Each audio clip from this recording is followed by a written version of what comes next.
What's going on, everybody? Welcome back to the channel. Today we're going to be making a video on my 2017 F250 with the 6.7 Powerstroke. I've had this truck right at almost a year. I got it April 16th, 2022, and this is, I believe, April 4th or 3rd, 2023. So coming up right on a year. So I figured I'd go ahead and make a video talking about, some of the things that I love about it, some of the things I don't like about it, and give you a general update on the way I like it and the things I've done to it. So let's get this video started. So the first thing we'll talk about is, am I happy with it? Yes, I'm very happy with it. I happen to like the looks of these 2017 trucks, especially with as ugly as the 23 is, in my opinion. I think the 23 is butt ugly. I don't like the bed step, don't like the bumper step, none of that stuff. The only thing on the 23 that I do like better so far is the design right here by the handles. You don't have this going around. The handle just goes directly into the door, so no more dirt getting stuck between there and looking really crummy. The 2017 through 19 is by far one of the best body styles in my opinion, and they've been proven to be pretty reliable trucks, as this one here has currently, if you can see that right there, 171,054 miles. So you can tell I've driven it some. It had 139,000 when I bought it almost a year ago, and here we are at 171. So going on a trip this weekend, so it'll probably have 172. So what's that, like 33,000 miles I put on it in a year's time. Not terrible. A lot of that's towing, heavy loads. I got a 30-foot gooseneck sitting up there I just bought, but I've towed a lot of goosenecks, 40-footers, 30-footers, 32-footers, bulldozers, forklifts, skid steers, excavators, concrete, you name it, this truck's probably pulled it. So it's definitely worked hard. It's had its fair share of heavy weight behind it, and it is just an F250. With that being said, it got the job done. Really can't complain. The truck pulls great, stops great. That engine brake is something else. Definitely nice to have. The only thing I've had to do repairs wise, which we'll get into this in more detail here in a little bit, manifolds. I had to do manifolds. I went ahead and did the BD Performance manifolds. People say it gives you better fuel mileage. They say, I don't know what else they say, but that's what I've heard. Better fuel mileage. The kit's really nice. Comes with, the whole set of the gaskets, the new studs and everything. So you can drill and tap if you have broken studs, which in my case I did. I had 2 broken studs on the passenger side manifold, so she was screaming really loud every time I used the engine brake or get on it. A lot of that was being caused by me running it on the hot tune with a heavy load behind it at 100 miles an hour. So I'm assuming that's probably why the manifold's warped and, popped some studs. Not the end of the world. $4,000 repair. A lot went into it, a lot of labor. So could have done it myself, probably, but didn't really want to learn. So we paid somebody to do it. You always pay premiums. As far as, besides that being one of the problems I've had, besides that problem, I don't think I've had any other problems I can think of. I do have an existing problem. Another one that's self-inflicted is the U-joints there in the wheel for your 4-wheel drive. Those are definitely wore out. They clunk, they make noise, they need replaced. A lot of people say replace the whole axle, as it's almost cheaper just to do that. By the time you do all the labor pressing out those U-joints and putting in new ones, you can get the whole axle and put it in brand new. A couple aftermarket companies make them, so that might be something we have to do. Still not bad though for 172,000 miles, or 171,000. I did find out who owned this truck before me. I'll show you right here on the tailgate. It shows it shows Randy Marion Ford, which is exactly where the truck was bought brand new. That's where I bought it. The records showed that the truck was maintained, every single oil change at Randy Marion, had a clean Carfax. Truck was definitely well taken care of. I'm not going to say who, but I did find out who owned this truck before. Guy owned a landscaping company. Seems like he took pretty good care of it. I even contacted him and talked to him a little bit about it. From his word, there's no proof, no facts behind, or you can't trust his word 100%. You never can. But as far as he said, he never had to repair anything on this truck. So if that's the case, then that's pretty impressive that you can go 171,000 miles without any issues, except for, of course, manifolds and the U-joints, which both of those could be self-inflicted, all because of one thing. this little programmer up here that allows me to put in the hot tune, which is in the hot tune right now, but we need to switch it back out. Normally I run the 100 horsepower tune. This truck is running proven tunes. I normally keep it on 100. You get better fuel mileage. Just truck runs good, still has a little bit of giddy up and go, and seems to shift the smoothest and run the best. Now this truck was not deleted for the first 140,000 miles. I think I deleted it right around 141,000, so I didn't even have the truck 2 weeks and it was deleted. I did not hang around to that. I did not hang on to that emission stuff, as I don't like the idea of putting DEF in my truck. I don't support it. I think it's a bunch of BS that the government's invented. So we went full 5-inch straight pipe. 5-inch, has a 4-inch downpipe, but no muffler, no DEF, no DPF, no EGR, none of that hoopla. So the truck sounds really good. We'll go ahead and give you a start up right quick. It's not cold out here by any means, but it's probably around 55, 60 degrees.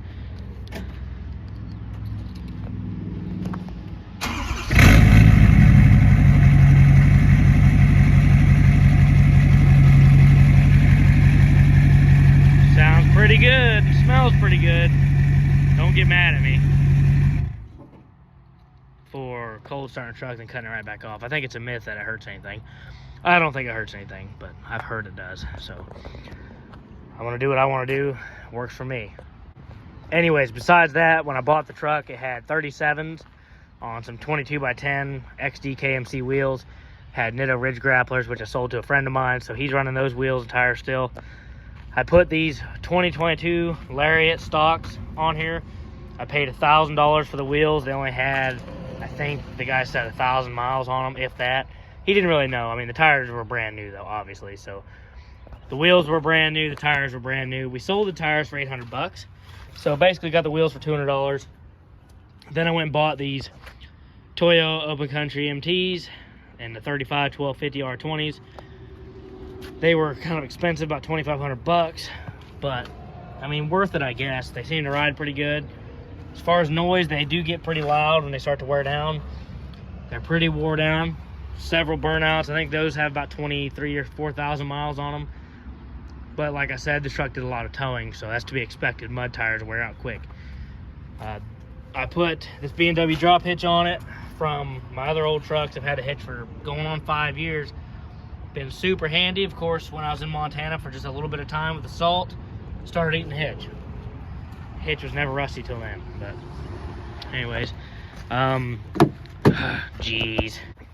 Anyways, truck had already had this tailgate assist, which is super nice. I did not put that on, but it comes in handy. Tailgate step, something I use on a daily basis. Definitely love the tailgate step. I do not love bumper steps, and I don't like bed steps. LED box lighting comes in handy. Use it all the time. I have my big, huge weather guard toolbox I put in here, carried on from another truck. But you can see here, where is it? 6/8/21. So I've had that on there quite a while. We got the YouTube logo sticker right there. Toolbox seems to be holding up pretty good, but definitely like that toolbox better than the new style weather guard that they're making. Another thing, when I had it deleted, had the DEF tank removed. Nice cap. Those caps come on the gas trucks, so that's a factory thing. These running boards were on it when I bought the truck. These are off of a 22 also. I'm assuming they come off this guy's new truck when he bought it, because this one, from what I knew, had power running boards on it. Not from the factory, but the guy put them on there, so I'm assuming he swapped them out for these off of 22. The rubber floor mats, factory, Super Duty floor mats. Love them. We try and keep the truck pretty clean. I think I do a pretty good job, which that's another thing I have to appreciate from the previous owner, that this truck was flawless when I bought it. I mean, there's not a scratch or dent on this truck. Interior was completely perfect. It's finally starting to show a little bit of wear there, which is normal for these trucks.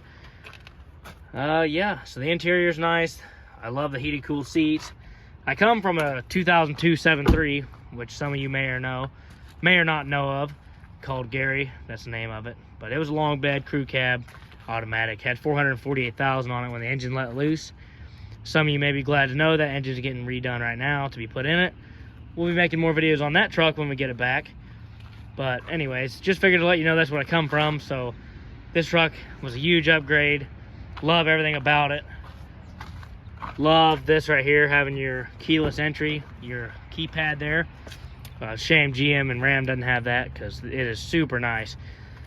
One thing I noticed with these 2017s that I have not noticed with any other year is the seat squeaks. You've seen it in some of my other videos maybe, because I complained about it so much. The seat though, you'd press right here, it'd squeak like crazy. My dad had a 17 identical to this, except black. Did the exact same thing. My dad's 21 and 20 did not do it. My friend's 19, or my friend's 18 doesn't do it. But what I ended up doing was, I just stuck dielectric grease right there and been mint ever since. So can't complain about that.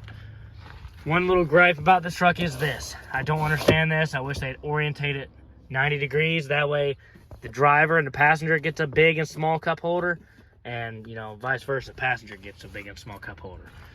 Love having the controls up here on the steering wheel. That's a very nice thing that I never had before. Of course, the lights on the mirrors, the automatic headlights are nice. Let me go ahead and put the key in and turn it, and I'll show you guys another thing that this truck had. We'll go ahead and fire it up. Oh yeah, memory seats are nice too. Love that. See it moving by itself. Nice thing I didn't have before. But up here you come to your auxiliary switches here. 1, 2, and 3. The front controls the front strobes. 2 controls the back strobes. 3 is the sides. Then 5 is just a light, which I'll show you here in a second. We'll turn the headlights on, show you guys the LED headlights I finally put in it. Here's the strobes. See, it's got them on the side, the back window, the tail lights. Come down this side, you can see them. They're all going. These right here are super nice. I love them, and they got to be expensive, so that's something I didn't have to pay for. Strobe lights, you can see my LED headlights and fog lights. I got the strobes down in the fog lights also.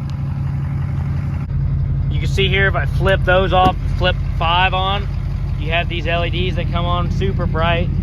Very handy for shooting at the shooting range at night or anything like that. Backing up, checking your load on your trailer at night. Really lights up everything behind you. You can't really see in the daytime, but they're super bright. So definitely love to have those. I did not put those on. The guy before me did. Like I said, he was a landscaper, so he mainly just did estimates and such. Go ahead and cut it off again. We'll pop the hood. Show you guys what's done under there. Oil. As far as oil goes and maintenance, I try and change my oil between 5,000 and 10,000 miles. I run full synthetic 5W40 Rotella T6 during the winter time, and probably in the summer too from now on. But I used to run 1540 Rotella T4, which is just fine. A lot of people gripe about it, but I promise it's just fine. Doesn't hurt anything. So when we had it deleted, we replaced this here cold side charge pipe. They're normal, or they're very common to just explode. So we went ahead and replaced it so we don't have to worry about that. We did the SMB cold air intake. Very nice upgrade. We completely removed the EGR, went into the EGR block off plates. Got that done, so the truck is spayed and neutered. There's our EGR SPE dummy plug. I had to replace the batteries, which this is one thing I like to fuss about for a second. Why does Ford make such crappy batteries? So this truck's 2017, late 17, May of 17 build. The batteries I pulled out of here were from like November of 19. So do the math. That's about 2.5 years on the original batteries, and then they went bad again in September of 22. And what would that make it? Another 2.5 years or something? I'm not, I'm just saying real fast. 2.5 years, whatever. So you're only getting 2.5, 3 years if you're lucky at these Ford batteries. Don't understand that. These right here, Interstate batteries, gonna give them a shot. They were $194 a piece. So hopefully they work. Here's another thing you'll miss with your 23. You don't have a hood liner or a hood light, which without that just looks tacky to me. But I can go on and on about why the 23s I think are just a flop. They cut corners on them so much. I'm not saying that because I'm broke and can't afford one. I'm saying that just because the truth is I think these 17s are a lot better truck. I think they're built better. There's just a lot of things. I mean, even compared to a 22, you just notice so many things. But anyway, so that's what I did to the truck. Deleted it right away. The BD performance manifolds. I did the wheels and tires. I never tinted the windows. Put my toolbox in, about to do a fuel cell, probably have an auxiliary fuel tank. Oh yeah, the ranch hand. I hit a deer on July 10th and busted the radiator, did a bunch of hoopla, a bunch of damage. It was $8,800 insurance claim. I'm sure the body shop had their fair share going in there and making sure stuff was broke, you know, because they replaced this headlight that wasn't even injured for no reason. But then we went with the ranch hand. I had to pay for that out of pocket, $1,889. Didn't pay tax because I was in Montana. So we did the ranch hand. Definitely love that. Good upgrade. Like the way the truck's sitting now. I don't think it has a leveling kit on it. Maybe you guys will know. The truck sits pretty level, it seems, though. But that just looks like a factory setup to me. Regardless, I don't plan on putting a leveling kit on it if it doesn't have one. Don't want to mess with the suspension. Doesn't rub at all with these wheels and tires. It didn't rub at all with the 37 1250s on the 22x10s. It didn't rub at all either. But I know if you have a 37 on a stock wheel, you might rub your radius arms. But this one didn't. One more thing I should do okay, we'll talk about that now. The things I'm gonna do. What are we gonna do going from here on out? So one of the things I do plan on doing going forward is getting rid of this ugly sight here. There's a couple aftermarket options for wheel well liners. I've seen some for 60 bucks. Ford ones, you know, they're up there towards 200. Thinking about going with Ford just because, you know, they're probably best fit compared to some aftermarket. So we definitely want to do that. Another thing we want to do, which we had not been completely decided on, see, I just have an F250, so these springs are kind of chintzy, which they work for most people, but when I pull as much as I do, the truck sags so bad. So I'm getting bright lighted all the time with a heavy load. I'd like to stiffen up that spring. I've kind of thought about trying to bolt helpers on, because I'm pretty sure that's where they bolt right there. Thought about maybe bolting helpers on, just switching to an F350 leaf spring. Then again, that might not help all that much either. I've seen Super Springs make something. I've seen Sumo Spring. I'm not sure how all this stuff works, but I've seen several different options. I'm trying to steer away from airbags because I don't want to have any issues with air. So those are two things I'm definitely going to do in the future. Exhaust tip, I already had an 8-inch chrome on there. I didn't really like it. So I might go back with another 6-inch chrome or just leave no tip. Doesn't really bother me none. Definitely want to do a ranch hand rear bumper, but I just haven't really got around to it. Don't want to spend the money on it if I don't need it, you know what I'm saying? So kind of waiting for somebody to accidentally rear end me, and we'll get that taken care of. Oh, speaking of getting rear ended, when I was in South Dakota, I did get rear ended with the tailgate down. So this is like one of 2 blemishes on the truck that I know of. It's not a dent, but it did take some paint. Kind of sucks. You should have seen the guy's car. My tailgate was down, that's why it looks like that, if you're wondering. But you should have seen the way his car looked. The whole side was caved in. This is me hitting it with a shovel. We're retarded. 2 separate incidences. Other than that, the only other blemish on the truck that I know of is right here. I don't know if you can see it in the video. Maybe see it open the door a little bit, but I guess I hit something there on the door. You can kind of see it sometimes, depending on how you're looking at it. You can see it right there. Kind of annoying. Doesn't really bother me too bad though. So what else we want to do with the truck? I want to go with a little bit darker window tint possibly. It's definitely not factory tint. It's got to have at least 20 on there, I'd think. I don't want to do 5 over the 20, but maybe strip the 20 and add 5. I always like 5%. We need to fix the windshield that I broke with sunglasses. There's a bee in the cab and I swatted it. Sunglasses hit the windshield, cracked it. Don't ask me how. And then, you know, first defrost. Bam. So need to get a new windshield. Just got to call the insurance, get that taken care of. Then we'll do the tint strip across the top and all that hoopla that we like to do. One more thing on the 23s I noticed I don't like. Not sure if it's optional or if it's standard. I'm pretty sure it's standard because I've seen it on a work truck in another guy's video. Electronic parking brake. I like my manual parking brake. To me, the more manual stuff you have on these newer trucks, the better off you are. Of course, you know, we do love all our automatic options and stuff. We like our auto seats, our auto this, auto that. But, I don't know. What else? What else we want to do? I'd like to do cab lights maybe, but then again, don't really want to drill holes in the cab because it doesn't leak now. Don't want it to start leaking. So, anyways, are these good trucks? I believe so. They seem to be holding up pretty well. I mean, 170,000 miles, you can ask anybody. Truck ride's really good, still drives straight. Just the power's there. Transmission shifts smooth still. Everything's smooth as butter. You know, only annoying thing is the rattle from coming from those U-joints. But other than that, the truck's pretty flawless. So can you get 200,000 miles out of these trucks without any major issues? I think you can.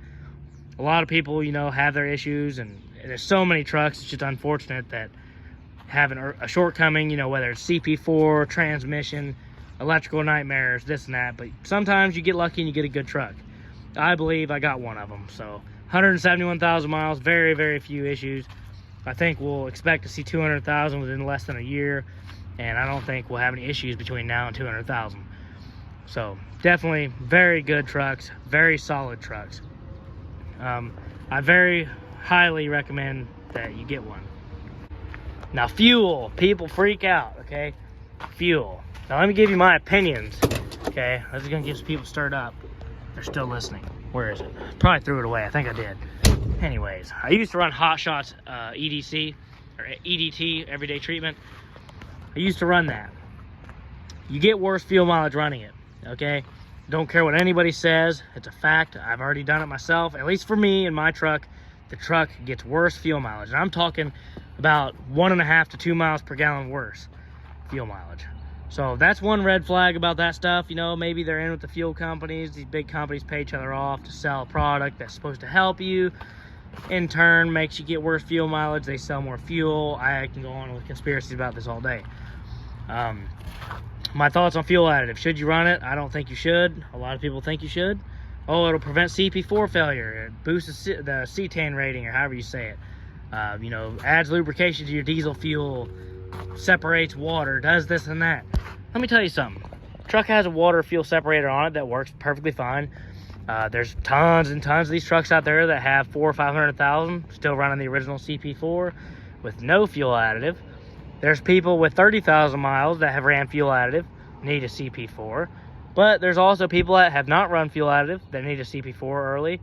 There's people that run Hot Shots and get 600,000 on a CP4. Basically what I'm trying to say is it's luck of the draw. And if it's not luck of the draw, 9 times out of 10, your CP4 fails from what?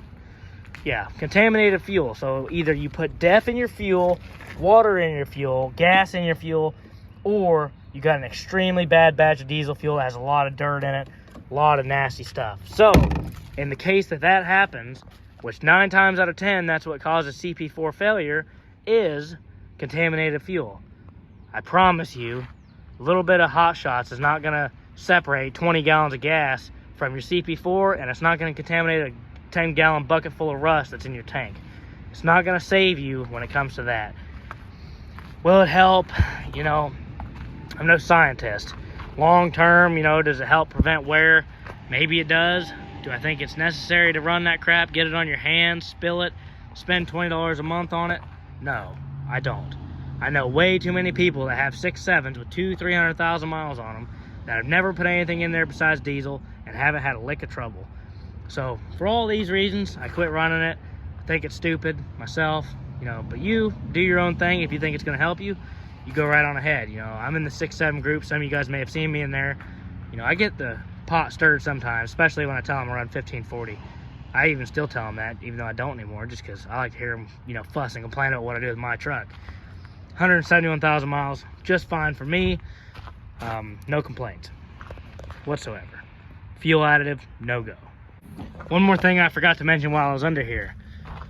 I did replace the CCV filter at 170,000. Has it been replaced prior?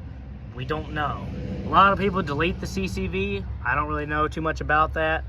The pros or cons, I've thought about maybe, you know, here in a little bit going ahead and deleting that. My truck has sprung a bunch of oil leaks. I don't call them leaks though, because it's not dripping on the ground. But the truck is wet, pretty much every hole, upper oil pan, everything. So it does seep oil. Nothing concerning yet, you know, at 171,000, and it's not pouring on the ground. So I'm not really too concerned about all that. So for right now, we just keep on running it. We replace that because that's probably what caused our oil leaks. So therefore I might end up deleting it so we don't have to worry about it again. Another thing I would like to do, speaking on the fuel additive and the CP4 discussion and all this and that, a lot of people are hyped up about a pump that nobody's even tested yet, so I don't know if it's going to be a good replacement yet or not. But I might do the S&S diesel disaster prevention kit for the CP4. I've seen a lot of good positive feedback on those. What are they called? Dang. anyways, filter the fuel after your CP4 to keep the metal, if your pump falls apart, from going into your injectors and your fuel lines and all that. So seems like a good thing to have. Maybe might be better to invest your money in that instead of fuel additive that does absolutely freaking nothing except make your fuel mileage suck and get worse. Speaking of fuel mileage, this truck here, before deleted, you know, I saw about 13, 14 average, you know, driving around, towing trailers. You know, the overall average. Of course, I only drove for 2,000 miles with the emissions on it. Never even put def in at one time, so can't really speak too much on that. After deleting, you know, I've seen numbers all over the place. You know, on the highway, I've seen 17, 18. The best I ever saw was 22.5, but I was doing 55 miles an hour on flat ground for, you know, 150 miles. So can't really count that. But if you guys want a realistic average, I'll show you one here in a second. The hot tune, I've been running for a little while now, makes it drop dramatically. Towing goosenecks, you know, I get 11, 12 miles per gallon like you'd expect. You know, I drove all the way to Montana, deleted. This is before the performance manifolds. I got 13.6, pulling about 8,000 pounds behind me all the way out there, about 80 miles an hour. Didn't think that was too shabby. I just recently went on a trip to Tennessee, and I averaged about 18, I don't remember, 18.3 or 4, maybe 18.5 on the trip there and back. You know, doing 70 most of the time, maybe 80 here and there, maybe 100 every now and then. So that was pretty good, I thought. But I'll show you the realistic averages right now because I'm tired of people saying, oh, I get 20 miles per gallon. No, you don't. Shut up. I promise you. So here we go. Just for the people that say, oh, we get 20 miles per gallon. I promise you, you don't, okay? Very, very few people do, and if you do, it's probably because you drive on flat ground and you never go over 55 miles an hour. Here's the realistic, truth-hurting, ball-busting numbers. So this is a truck that is driven by a guy with road rage, a guy that tows a gooseneck every now and then, and a guy that drives empty every now and then, drives like grandpa. So 15.3, I reset that about the same time as this. Over the last almost 3,000 miles, we've averaged 15.4. I'm going to call that pretty good. Probably 40% of that's with a gooseneck, so I'd say that's good. This is reset pretty recently, my last tank of fuel. I did 130 all the way back from Gastonia back to Kings Mountain because I thought my dog was left outside, so that's why that dropped so bad. But I'd say a good average, a good thing to say, is probably 15 to 16 miles per gallon out of this truck deleted with the manifolds. My dad's dually's deleted. It's 21 with the 10-speed. He gets about 15 also. Long-term average, I like to call it. So deleting your truck definitely will increase your fuel mileage depending on the tune you're running. In my hot tune, I probably get worse. Could be something to do with the way I drive. Could be the tuning. But seems like it doesn't matter how I drive, I get worse fuel mileage in a hot tune. So anyways, I hope you guys enjoyed this video. I hope I didn't leave too much out. If I did, comment down below and go ahead and ask about it. But I think I covered everything. I recommend these trucks, yes, over and over again. I love the 17 through 19. The aluminum body's holding up great. Seems to be very sturdy. And 170,000, everything still fits nice, everything's still tight, the tailgate still falls nice, still latches properly, still opens easy. Oh, speaking of problems, forgot to mention one more thing that is annoying. Better go ahead and show you, in case you don't believe me. This is one thing that's annoying, is how long it takes this to come up sometimes. Come on. Come on. You can do it. Come on. Sometime today, Junior. Sometime today. Oh my gosh. Go ahead, reboot. Do your thing. I've been waiting too long. I'm not waiting anymore. So anyways. Oh, there we go. Maybe it'll come on now. So there. Talk about grinding my gears. No backup camera. It's just a harness, but unfortunately they're on national back order. So that's one thing that failed recently. Backup camera. The connection is just corroded. So not the end of the world. But anyways, hope you guys enjoyed the video. Please leave a like and subscribe. I'll be sure to make a video of the Rubicon here soon for the 2-year review, since it's been almost 2 years since we got the beauty. And if you're interested, I'll do a fuel mileage video on this truck and any other video that you guys request. So stay tuned. We'll see you in the next video. Thanks for watching.